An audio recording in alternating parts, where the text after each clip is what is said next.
ভিতরকে। তারপর এই জামাটাকে আমি আজকে আমাদের বাড়িতে কী হয়, বড় বড় ট্রলি থাকে তো, লাগেজ অনেক থাকে, যেহেতু আমাদের বাড়িতে সবাই বাইরেই জব করে, বিদেশে থাকে, যখনই আসে একটা করে লাগেজ আনে।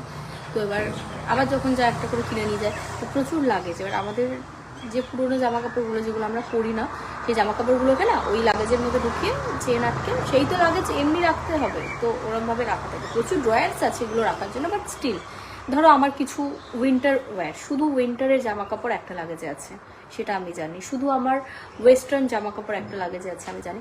তো আমি এই জামাটা খুঁজে পেয়েছি। পেয়ে গেছো প্যান্টটা? কোথায় পেলে? কি অবস্থা! আমি বললাম না ঘরের মধ্যে খুঁজলে পাবে। তো ওটাই আর কি। তো আমার ওয়েস্টার্ন জামা কাপড়ের একটা আলাদা সেকশন ছিল, তার মধ্যে এই জামা আর এই প্যান্টের এই সেটটা ছিল। এটা আমি 2018-তে ফ্লিপকার্ট থেকে কিনেছিলাম। এনিওয়েজ আজকে দুপুরে একটু লাইভে এলাম 5 মিনিটের জন্য, বিকজ আমাকে এখন গেম প্লে করতে হবে। আমি এখন গেম খেলবো ফ্রি ফায়ারে। তো 5 মিনিটের জন্য একটু লাইভে এলাম, তোমার সাথে গল্প টল্প করবো, করে আমি বেরিয়ে যাবো। তারপরে আমি গেম খেলবো,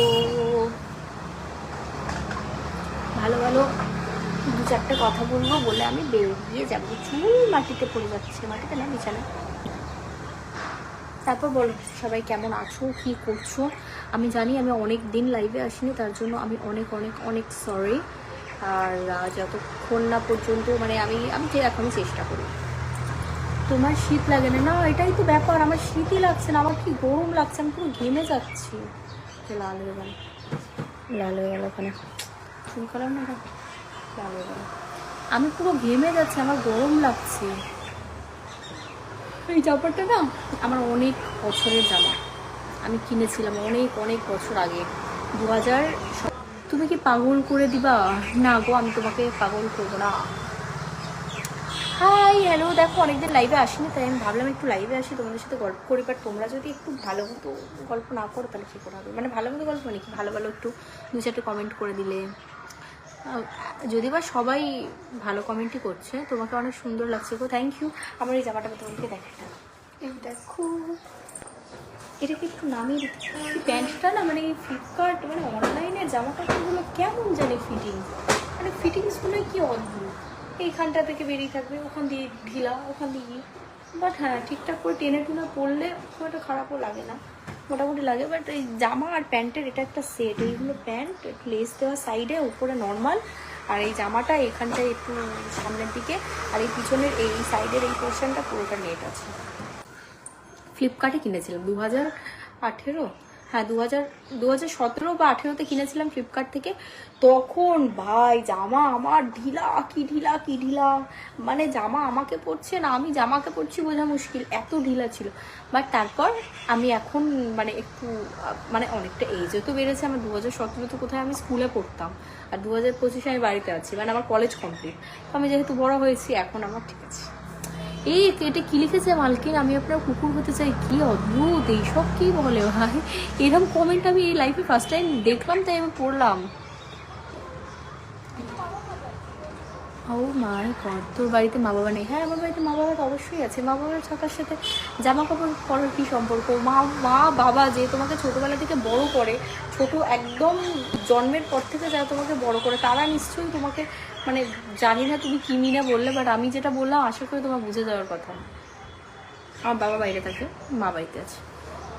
যারা আমাকে পছন্দ করে তারা হয়তো হ্যাঁ ফিডে 2-4টে ভিডিও এসে গেলো, আমার লাইক করে দিল, কমেন্ট করে দিল, একটা ভালো কমপ্লিট।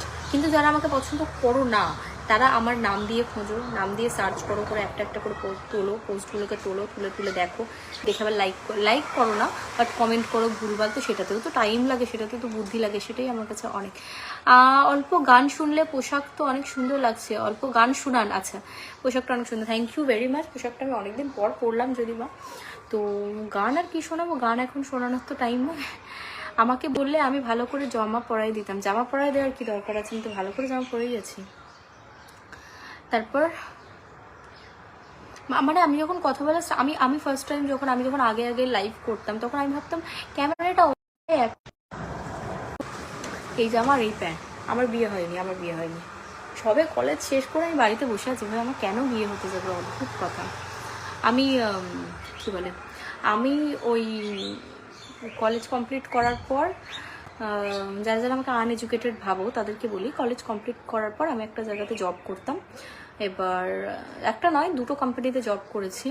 করার পর আমার মনে হয়েছে, দেখো যেটা যার দ্বারা হয় না, আমার মনে হয়েছে যে আমি ওই সকাল 6টার সময়, সকাল 7টার সময় ঘুম থেকে উঠে 9টার মধ্যে অফিস যাওয়া, আবার রাত 8টায় বাড়ি আসা। যেহেতু আমি জুনিয়র ছিলাম, যেহেতু তখন আমি একদম বেসিক লেভেলে কাজ করতাম, জুনিয়রই ছিলাম, তো মানে ওই অত মানে করে বাড়ি আসা, মানে টোটাল আমার 9 to 5 কি না, এই 9 to 6 কি, আমার টোটাল হয়ে যেত হলো 13 ঘন্টা, 12 ঘন্টা 13 ঘন্টা, তার মধ্যে যাওয়া আসা আছে। এবার একটা শরীরেও তো মানুষের রেস্ট লাগে। তো তারপর দিয়ে আমি ভাবলাম যে না, একটু ভিডিওস এটসেট্রা বানাবো। তো তারপর বানাতে আমি জানি না আমি কী করে, হঠাৎ করে আমাকে লোক চিনে গেল, হঠাৎ করে এত কিছু হয়ে গেল। বাট স্টিল আমি অনেক থ্যাঙ্কফুল। দেখো, অনেকে আছো যারা আমাকে পছন্দ করো, অনেকে আছো যারা আমাকে পছন্দ করো না। তবে যারা আমাকে পছন্দ করো না তাদেরকে আমি আরও বেশি করে থ্যাংক ইউ বলতে চাই, বিকজ তোমরাই আমার ভিডিও বেশি বেশি দেখো।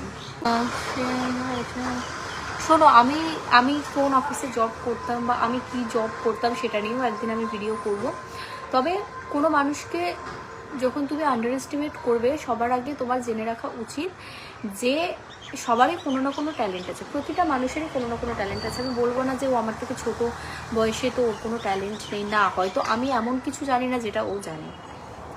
এক্সপিরিয়েন্স থেকে মানুষ শেখে, আমার এক্সপিরিয়েন্স আলাদা, তোমার এক্সপিরিয়েন্স আলাদা, তো এটাই ব্যাপার। আরে ম্যাম মিনিস্টার হি তো ফোন নেই, মানে জানি না কি বলতে চাইলো এটা দিয়ে।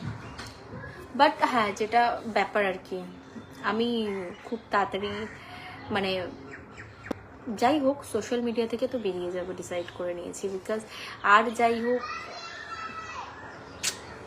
সোশ্যাল মিডিয়া আমাকে যতটা ভালোবাসা দিয়েছে, সরি গাইজ, সরি আমি একটু বেরিয়ে গেছিলাম। বাট আমি তখন ভাবতাম যে ক্যামেরাটা অন করে মানে একা একা এরকমভাবে বকা যায়, একা একা বকলে ভালো লাগে। তা এখন আমি মানে সেই জিনিসটা এখন নোটিস করছি যে না, ক্যামেরা অন করে তোমরা যে কমেন্টগুলো করছো সেগুলো দিয়ে কথা বলে নিলাম, বা নিজে কী করছি সেটা দিয়ে কথা বলে। দেখো, আমার কাছে এই ইনফ্লুয়েন্সের ব্যাপারটা, এই যে ফলোয়ার্সের এত ব্যাপারটা, এইটা আমার কাছে খুব নতুন ব্যাপার। আমার হয়তো 2 বছর 3 বছর 4 বছর আমাকে, হয়তো 3 বছর 4 বছর না, হয়তো 2 বছর মানুষ আমাকে চেনে, বাট স্টিল আমার কাছে এগুলো এত নতুন না, আমার কিছু বলার নেই, আমার কাছে খুব নতুন। আমি এখনও ফেসবুকের অনেক সেটিংস করা নেই, ইনস্টাগ্রামে সেটিংস করা নেই, ইউটিউব আমি ইচ্ছা হলে করি, নইলে করি না। তো এরম একটা ব্যাপার আমার এখনও পর্যন্ত, সেরকম কোনো ব্যাপারই নেই, জানাই নেই। মানে হ্যাঁ হচ্ছে, ঠিক আছে, চলছে। তাছাড়া প্রচুর মানুষ আবার এই ওই করে রেখেছে, যার জন্য প্রচুর প্রবলেম। বাট সেটা আমার দেখার দরকার। তুমি যে অফিসে জব করতে, আমি মনে করি আমার নেগেটিভ পাবলিসিটি খুব কম। আমাকে মানুষ রাস্তায় দেখা হলেও ভালোভাবে কথা বলে। আমার ভিডিওসে কেন জানি না, মানে কীরকম ভাবে সাথে 2-1জনের সাথে এনকাউন্টার হয়, বাট তাছাড়া আমার তো কোনো চাপ নেই। তারপর আর কিছু তোমাদের, আমি কিন্তু ফ্রি ফায়ার খেলবো এখন।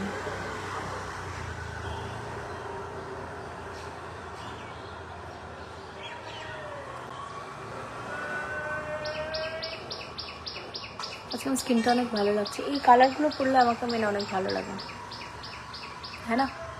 বাট ক্যামেরায় আমাকে কেন কালো লাগে বুঝি না।